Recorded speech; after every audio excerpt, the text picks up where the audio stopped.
Now, today I'd like to talk about our future, and it's all about data we often hear. And there are many concepts for a data-driven society. As you know, in just 60 seconds, enormous amount of data is being accumulated. And this data is often being framed as being the oil of the digital age. And the motor would be the AI. As you can see over here, this is a projection of Ray Kurzweil already a couple of years ago. And he expects that AI would basically catch up with human intelligence levels by 2020, approximately, perhaps 23. I cannot really see that. So, well, on this graph, but by 2060, he believes AI could reach the level of all human brains. You don't have to believe that, but at least it's something that we should consider and discuss. There are many opportunities coming with big data and with AI, but there are also a couple of threats. And these include threats to privacy through surveillance, scoring, and targeting. So even though we want to have the benefits of the digital age, we also want to have some privacy. But that has largely gone through mass surveillance. And just to remind you where we are, it's possible to identify you through your voice profile, through another person's smartphone, and basically figure out what you're saying. It's possible to translate that in real time into another language, to searches for certain kind of keywords, and to locate you. So if you feel safe at some beach in a remote place of the world, good luck. Of course, there are also other kinds of sensors, including cameras. And from the point of view of companies and militaries around the world, it would be nice to use that kind of data too, and also to figure out who you are, what's your personality, whether you're speaking the truth or not. And we're entering an age where it becomes possible to monitor heartbeats from a distance. Why then not also monitor EEGs, I mean, brain activity from a distance? Some people would wish to be able to do that. Already in 2013, CIA Director Gus Hunt was friendly enough to notify the world that you're already a walking sensor platform. And he said it's really very nearly within our grasp to be able to compute on all human-generated information, which most people have no idea what that really means, how pervasive data is being collected and computed. This involves, of course, the Internet of Things. Part of it is in your smartphone, that means in your pocket. Part of it, it's in your clothes. Part of it, it's in your environment, but there's more in the pipeline. People talk about Internet of Everything. That produces, of course, a lot of data, and basically that requires enormous computational powers, and quantum computing may bring that power. But also we need to have much larger data transmission rates, and this is where Wi-Fi is being replaced by Li-Fi, light-based transmission of data. And in fact, LED would be suited to do just that. Just imagine, if LED would already be used or in the near future for transmitting data about our environments and our doings. That kind of technology is going to be in our smartphones.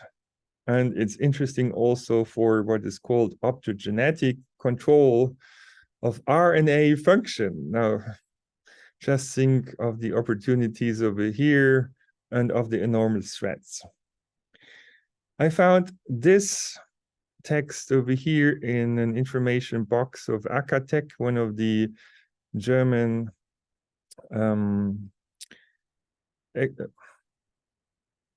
one of the German expert committees, and they write about optogenetics, that optogenetics basically aims at interacting with genetically modified nerve cells.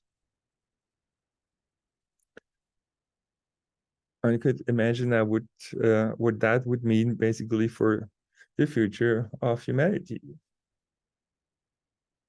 So this is what we are talking about: genetic modification of our bodies and interaction with AI systems using quantum computing and Li-Fi and so on.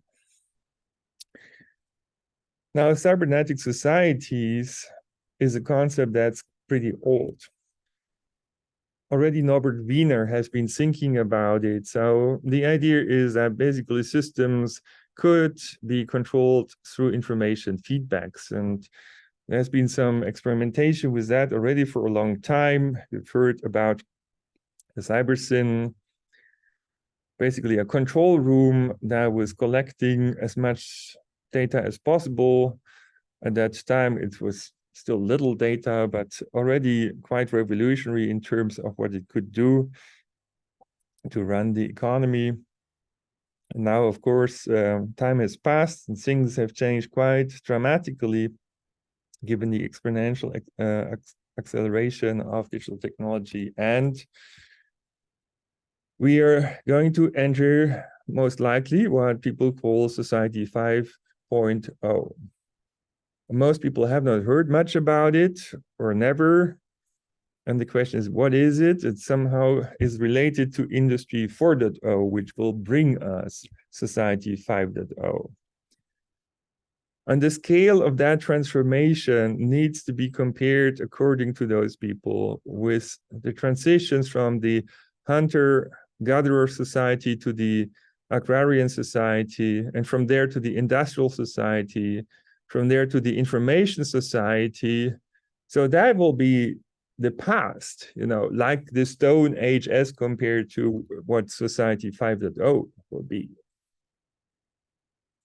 And if you want to read more about it, then have a look at those books. Here is an illustration which basically shows us what Industry 4.0 is about. It's about cyber-physical systems. And if you cannot resist to look at Wikipedia, then basically it tells you it's going to be about automation, industrial capitalism, artificial intelligence, advanced robotics, and again, gene editing. And one of the drivers is the World Economic Forum and Klaus Schwab, apparently, but that is probably not as important over here as compared to the scientific and technological and societal implications. So what can you do with all that data and technology? Well, you can build surveillance capitalism. We're in that kind of society already for some time. So companies like Google can know where you are, where you've been, and more or less know what you're thinking about. You're all being profiled and targeted. All of you, digital doable avatars are being created. That puts you basically on a psychological bench to figure out what your personality is like. And here is just an example for one person, but they did it basically for everyone. There's even a company, Crystal Knows, and that advertises their services by the app that tells you anyone's personality. Your colleagues, friends, enemies, who has access to this data would know basically everything about a person of choice. So we have to really be concerned about human dignity here, and also about the manipulation potentials that arise if some company we don't know or a secret service knows more about us than we know about ourselves. So it's easy to manipulate us. Some people think we've been all turned into digital laboratory rats, and smart cities have basically become also a social laboratory. Singapore, for example, has talked about it quite openly. And so our choices are being manipulated with personalized information. In many cases, we would not even notice. Tristan Harris has revealed that to some extent when he was pointing out that a handful of tech companies controls billions of minds every day, most likely including yours. And he knows because he's been working in the Google control room. So how does that work? Basically, they do A/B testing. They expose you to different kinds of information, text in blue letters and red letters, whatever, flashing or not, top left, bottom right, whatever, and see how you respond to that and how you can be triggered to do certain kind of things. Our brain is highly efficient. It works on just 60 to 100 watts, like electrical bulb, a light bulb, but it can do a lot more. That efficiency, however, comes at a cost. Our brain takes shortcuts. It simplifies things.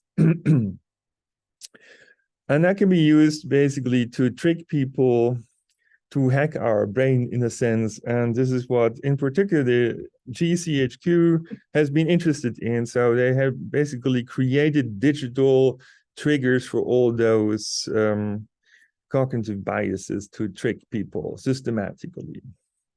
Well, in the beginning, people thought, well, that would be just used against enemies, terrorists, for example. I think by now we have to assume it's basically being applied to everyone every day. And we've learned about that in connection with the Cambridge Analytica scandal, an election manipulation scandal, where basically military scale weaponized propaganda AI has been used to manipulate democratic elections. Of course, in the meantime, that technology is a lot better.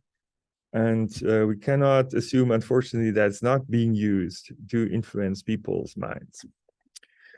And for that reason, we've put out back in 2015, then English translation occurred with a year delay, February 2017, the piece that became known as Digital Manifesto, to warn against the abuses of that manipulation. And it had some impact, in fact. So committees were established and have been working on ethically aligned design, among others.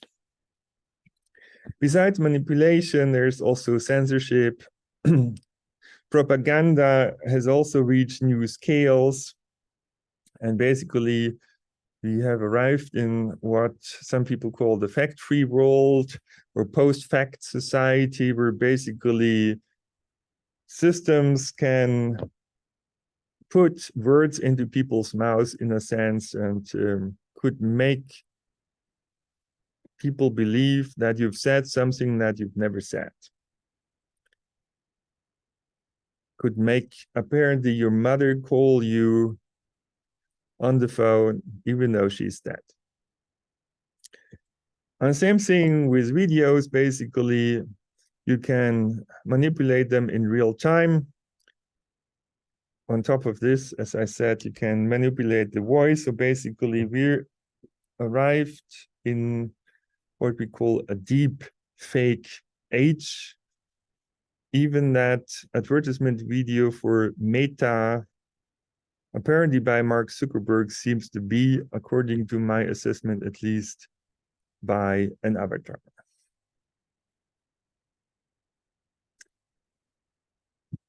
Smart cities is one of the other versions of the cybernetic societies.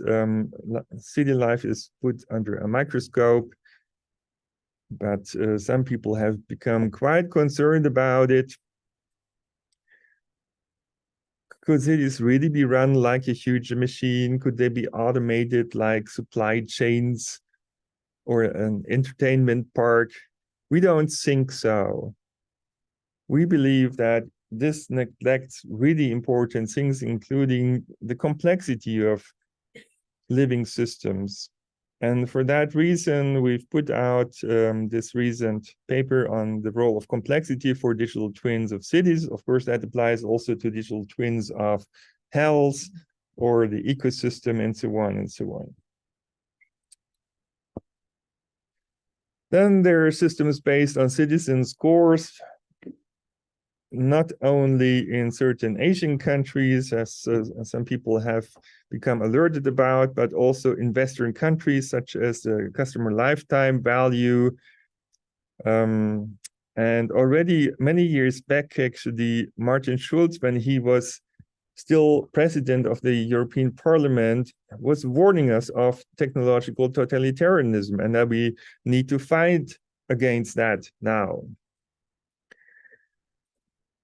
Those citizen scores are being used also in Western democracies, and the World Economic Forum is also trying to put one out. It's called My Carbon, and altogether I'm very concerned about it, as I've expressed it also in this article over here. Now, there are further things you can do. Coates' law was pointed out by Lawrence Lessig, which means that basically algorithms determine increasingly what we can do and what we cannot do, as if they were natural laws. And it's being used for digital policing, for example. So there's a lot of legal tech now being put out, and this includes also pre-crime predictive policing approaches. But people have become quite concerned about them recently because they are racist and sexist, apparently. And on top of that, they also have an incredibly high error rate, often way beyond 90%, just to be aware of that. Despite this, the approach is being extended beyond capital crimes towards your karma. That means your personality and the value of your life is being assessed by secret services, and your rights in the future may actually depend on that karma value that's being determined. Of course, that's illegal. Even the European highest human rights court had to step in, but that doesn't mean the program would have stopped altogether. Peter and I have pointed out, when code is law, algorithms must be made transparent, because otherwise we would most likely live in a world of bad algorithms. And so really we need to have the opportunity to feed back on those systems and have an impact, a democratic impact on what those algorithms do to us and to society. One thing that has been in the air for some time now is the cashless society. Is it a utopia? Is it an opportunity or a threat? What are the costs and benefits? This is what many people have been looking into. And one of the systems under discussion is the central bank digital currencies, which basically would not only record all the transactions, I mean, buy and sell actions of people, but it could also control them. So if the system doesn't want you to book another flight or eat another steak or whatever, they could just block you, you know, so you would walk in an open prison almost. And of course, people have been concerned about that. This would be a digital command society. And as we know, command societies don't work well. They're not flexible enough. And of course, total surveillance would come with it. But surveillance may not even be the worst thing. Control may be the worst thing. And also the question is, how would these digital IDs needed for such a system be implemented? And the range goes from biometric information such as fingerprints or face scans, or could also go towards nanotechnology and its use, basically body-based technology, and I'll go into this just next when I talk about in-body surveillance and the possibility of remote control. Because now we're basically entering an age where nanotechnology is being rolled out at large scale. And it's not just a chemical thing. It can interact with digital infrastructures if it's the right kind of nanotechnology. The World Economic Forum, again, has informed us that tracking how our bodies work could change our lives. No question. Apparently, this is also of interest in connection with fighting COVID-19. And it is related to nanotechnology. And the World Economic Forum also informed us that the Internet of Bodies is already here. That was back in 2020. Most people didn't notice. So how does that work, actually? It's also called Internet of Nano Things or Bio-Nano Things. And you should imagine that through various mechanisms, it's possible to bring nanoparticles into our body. These are really minute particles, much smaller than the diameter of a hair. And it could be entering our body by food, drinks, air, medicine, whatever. And this does not have to be something like a computer chip or so. In many cases, just particles, but they can reflect radiation.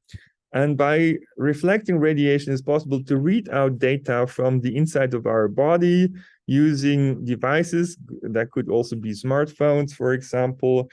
And it would give some information about your identity, your location, but also the happenings in your body. And there are many papers increasingly on the subject. So this is to be taken seriously.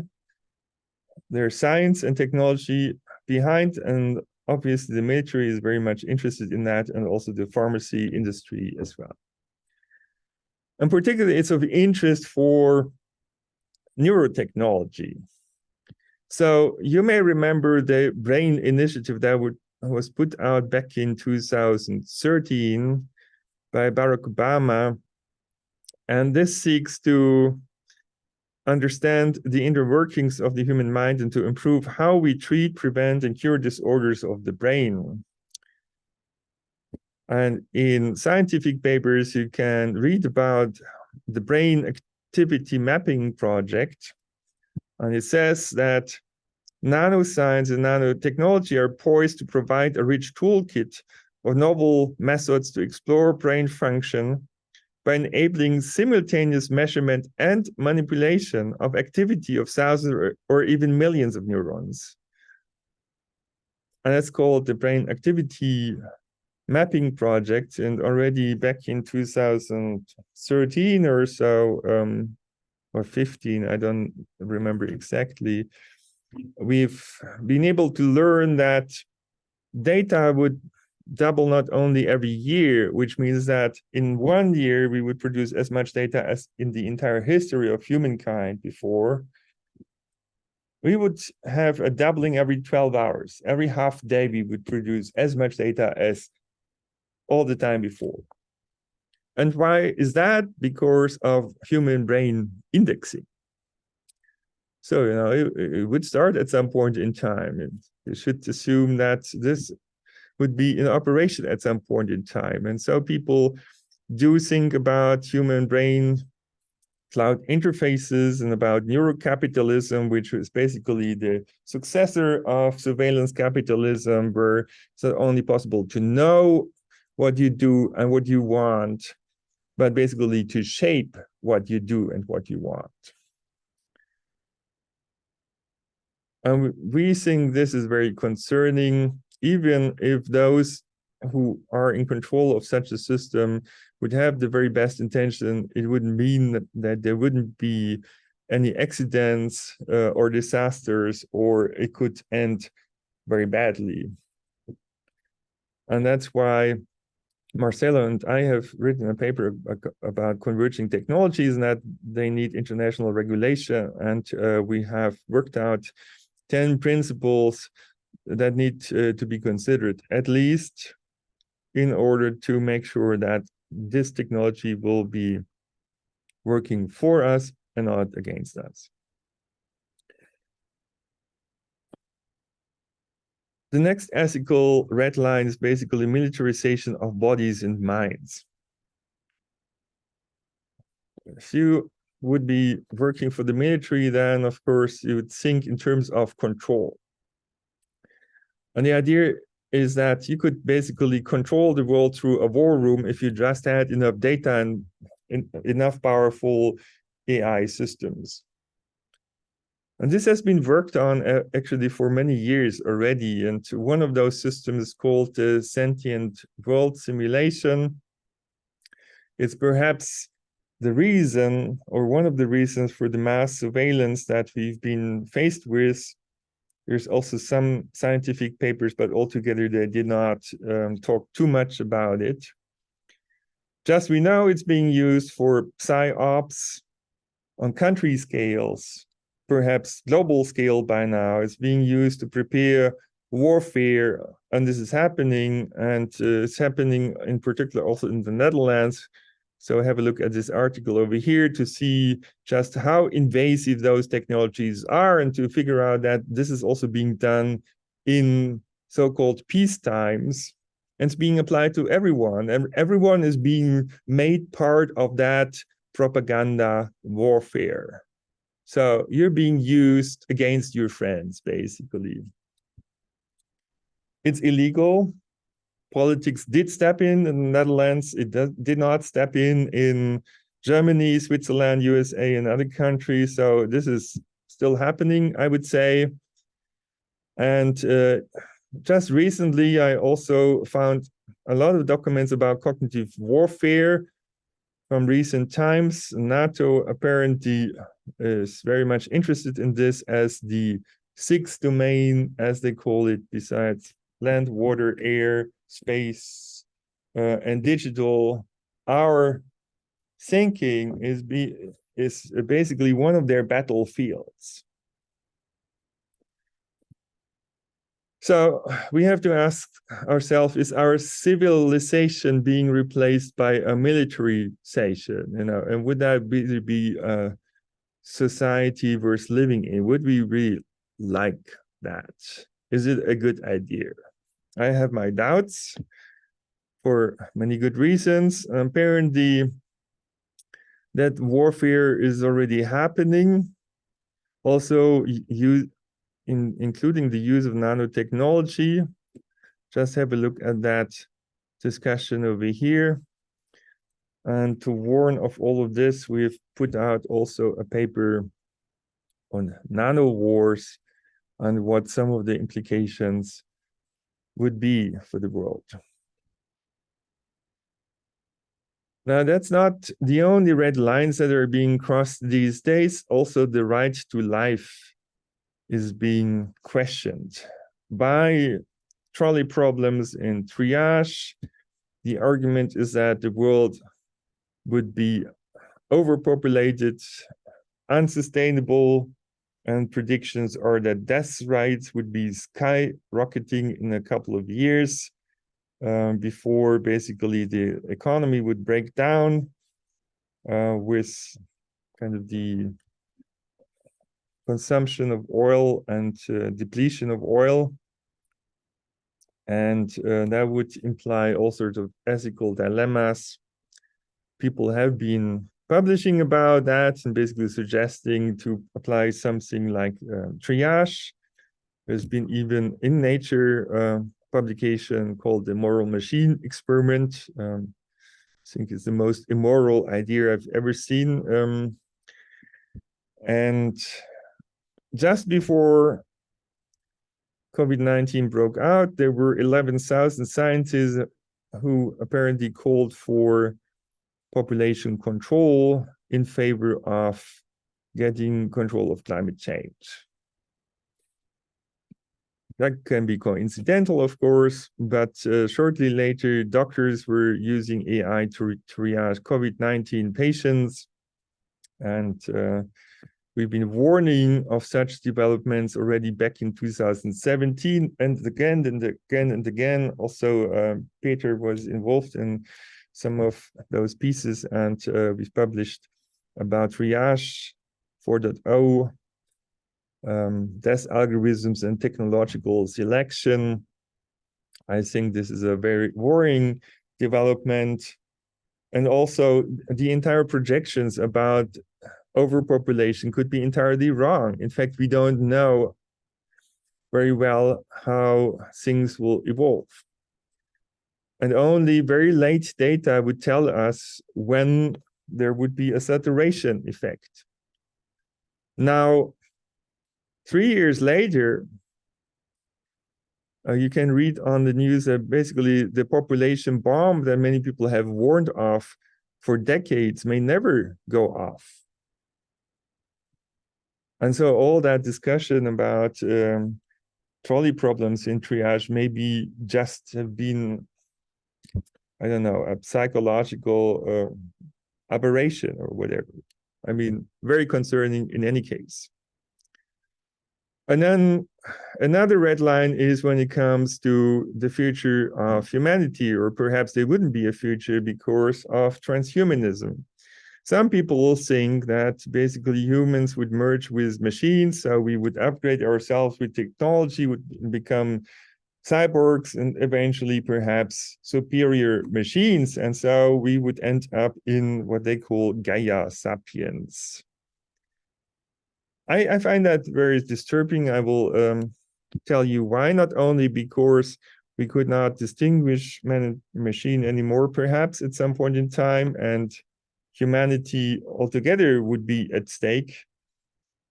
But that convergence is actually a totalitarian concept, not a natural one. Evolution just goes the other way around. It splits up, it becomes more diverse, rather than just converging to one solution. So we should be very cautious about these kinds of concepts. And we certainly need ethical ICT, information communication technology. We pointed that out already back in 2011-12. Unfortunately, Future ICT was turned down. I had to warn of societal, economic, ethical, and legal challenges of the digital revolution. I was calling for an upgrade of democracy and capitalism in order to survive the challenges ahead of us. Put out the Digital Manifesto with many colleagues. We had this PhD program at TU Delft about engineering social technologies for a responsible digital future. Many nice PhD theses have resulted by now.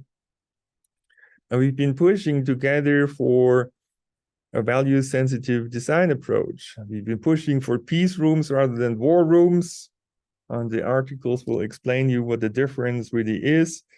We've warned to go too much for a data-driven society because many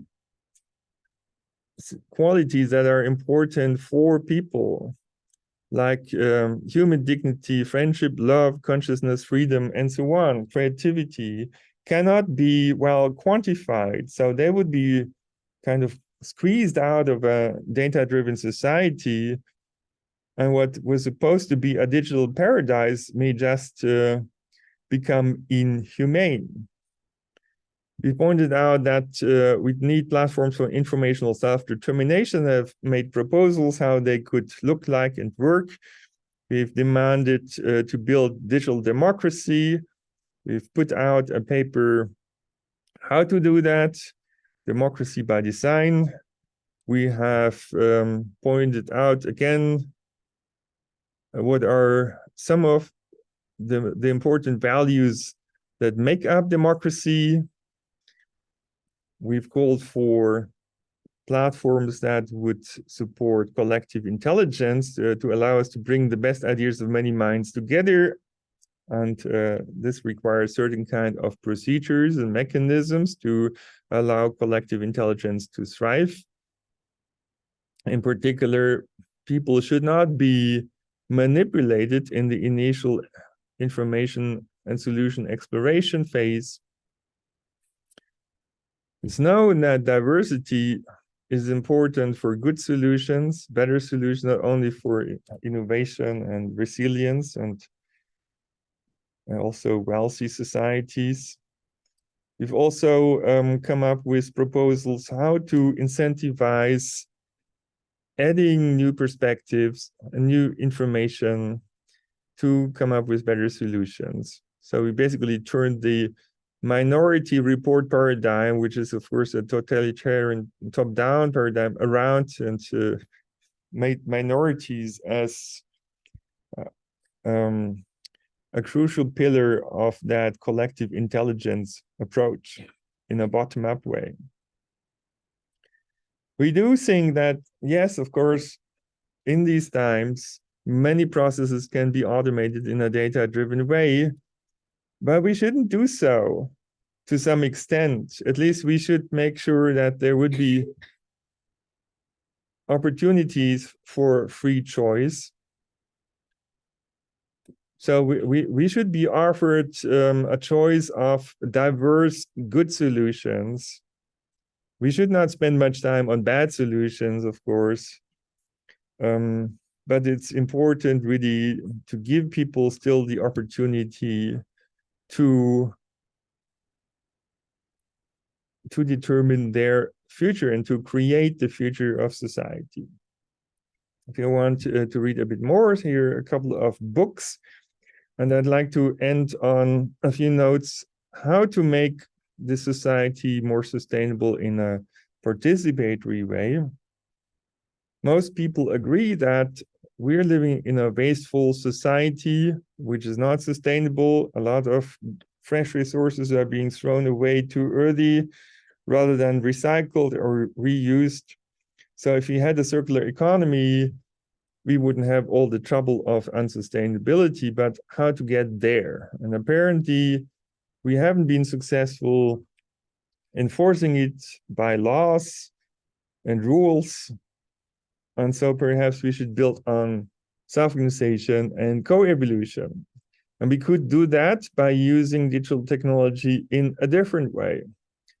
We could use that Internet of Things in a participatory way without storing the data forever, just using data for local feedback for a short moment of time. And then we could throw it away because then feedback has already been provided in order to come up with better solutions. So we could all participate in mapping noise and other externalities such as CO2 and all sorts of poisons, bad air, whatever. And the principle would be to increase positive externalities, to reduce negative ones, and to ensure fair compensation. And in order to do so, we have come up with the idea of a new financial system, which would combine Internet of Things measurements with incentive systems on the one hand. I mean, there would be many different kinds of monies connected to many different kinds of measurements. And that would allow for many different kinds of feedback loops and thereby the management improvement of those systems. So we would basically introduce new forces into our economic system that would allow everyone to improve processes a bit locally all the time in response to what happens around us and around the companies in our society. And that would create a co-evolutionary process of continuous improvement, and eventually that would make our system more circular and sharing. And it's really important to realize that a multidimensional approach is a huge paradigm change. At the moment, we have largely this utilitarian optimization paradigm in our economy, profit maximization, for example. But it doesn't matter whether you call it profit, health, or CO2. If it's utilitarian, it's just not complex enough to take care of the complexity of the world. So just have a look at the supply chain networks that we have today. So basically, they tend to be hierarchical. And this is because they're made for control. However, other supply networks, as we know them from our body or from ecosystems, look quite differently. Here's a metabolic network. You can see many circles inside. Circles are not good for control, but they're good for circularity. They only work because of distributed feedbacks. And so basically, this is what we have. This is what we should have. And the question is, why don't we have that? I mean, we could learn from nature. Nature is already circular. Why don't we look at how nature is doing it?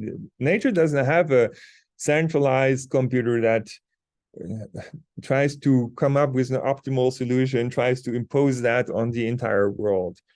Still, it does much better in terms of circularity. And so perhaps is that top-down and control thinking, which is actually making circularity somehow impossible. So we need to have a new paradigm, which is bottom-up, based on self-organization, co-evolution, as I mentioned before, and that would be enabled by that new multidimensional finance and incentive system that I just indicated before. So basically, that would enable symbiotic relationships in our society, would be like a catalyst for symbiotic cooperative relationships. And if we do it right, then network effects could really make all the difference. It could support collective intelligence. It could support multidimensional real-time feedbacks. That would benefit sustainability. And so in principle, we do have the technology, we do have the data, we do have the knowledge how to solve the world's problems. We're just doing the wrong thing. We're using technology and data in a way we shouldn't be using it, and that needs to change. Thank you.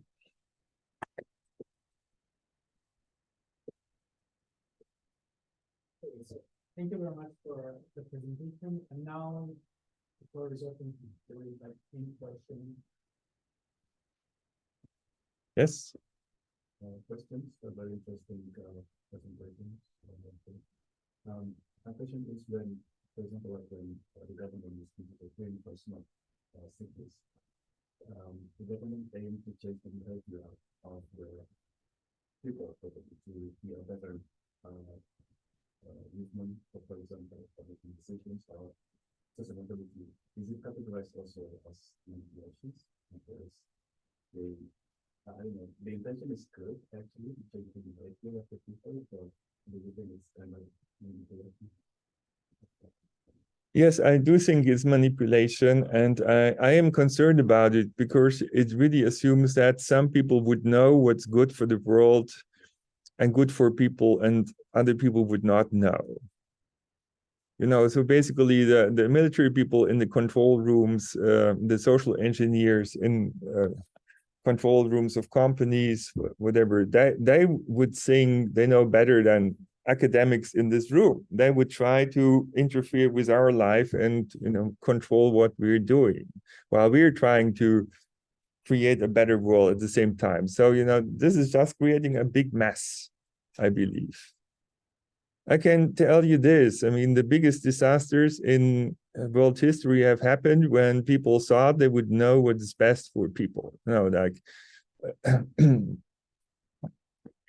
Stalin, Mao, Hitler, they all believed to do something good. And it ended with millions of people dead. I don't think anybody knows what's good for anybody or even everybody else. We should accept that. And everyone is trying to do a good job, most people at least, a great majority of people. We should just give them the tools to do an even better job. And that is what we're trying to do with this approach of digital democracy, where we propose to create platforms that would give people better data to allow them to take better decisions and have mechanisms that allow them to coordinate and cooperate more successfully, and also considering environmental and health issues, but giving them the opportunity to take decisions.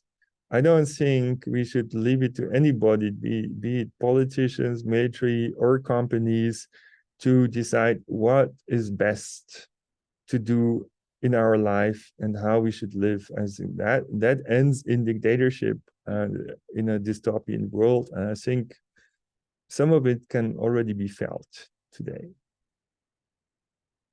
So if we use digital twins to improve cities, basically the question is, who should have access to the data? How do we make sure there's transparency?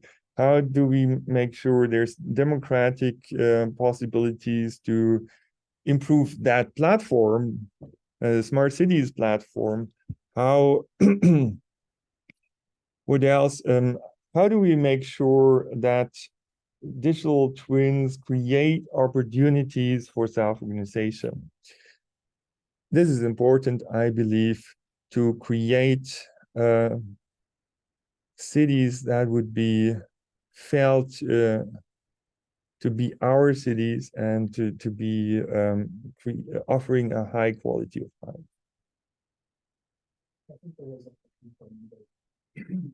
Dirk, thanks a lot. I very much enjoyed the last part where you said we need some co-evolutionary parallel circular systems that kind of provide coordination rather than control. Right? That's the core idea. But if I spin that into, for one, the economy, then absolutely right. We have supply chains that are directed hierarchically and in one directional. So that would need to change, but organizational principles in companies would need to change fundamentally. But then eventually, even the whole concept of government would need to change, because that's still the whole idea, right? We can talk all we want about network governance and what have you. I mean, reality is there is still one government that calls the shots, and they are being undermined by other forces. So they are fighting essentially a battle for survival vis-a-vis the big corporate organizations. So I wonder, so the ideal theory I can see, like, you know, I'm thinking in terms of Rawls' ideal, non-ideal theory. So I can see where we should be. I cannot see how we can get there. So what are the necessary steps that we need to take in order to get to that utopia that you're describing? And are these steps in accordance with very base human conditions, such as greed, the will to subjugate and dominate others, and other vices that we have, volens nolens? How do we kind of overcome those to get to this utopia? So going away from a basically one-dimensional, profit-driven utilitarian money system towards a multi-dimensional system that can take into account social, cultural, natural dimensions would really make a big difference, because it would not be based on optimization and control anymore, and would not be a monocultural approach where the same principles are enforced on everyone. So if we could basically roll out that new multi-dimensional incentive system and add something to the financial system we have today, in principle, it would be feasible. That would change everything. And I do think it would happen, but it takes time. And so as a result, I think there's another scenario that is more likely, which is that those top-down approaches that are still dominating in many areas, you know, from military to companies to church to, you know, many of those systems are still pretty hierarchical. those are increasingly failing in an increasingly networked and complex world. So it would be a painful collapse, but the transformation will happen. This is what I'm pretty sure about. Unfortunately, the natural co-evolution that I was trying to describe as what we need and what would kind of save us and create this better future, that's to some extent being suppressed. That's my impression. So kind of the top-down approach does not like the bottom-up to happen. But the top-down is not working sufficiently well. I mean, just look into the world. What is the situation? So our climate is broken, our environment is broken, health is broken, the soils are in bad shape, the oceans are in bad shape. You know, the financial system is about to collapse for some time. So, you know, everything is broken. And the current economic system that we have provides not only solutions to the problems that we have, but it provides a lot of solutions to problems we don't have, and does not provide solutions to many serious problems we do have. So it's obvious that the current system is in the process of failing, and that something new would grow. The question is just how painful would the transition be?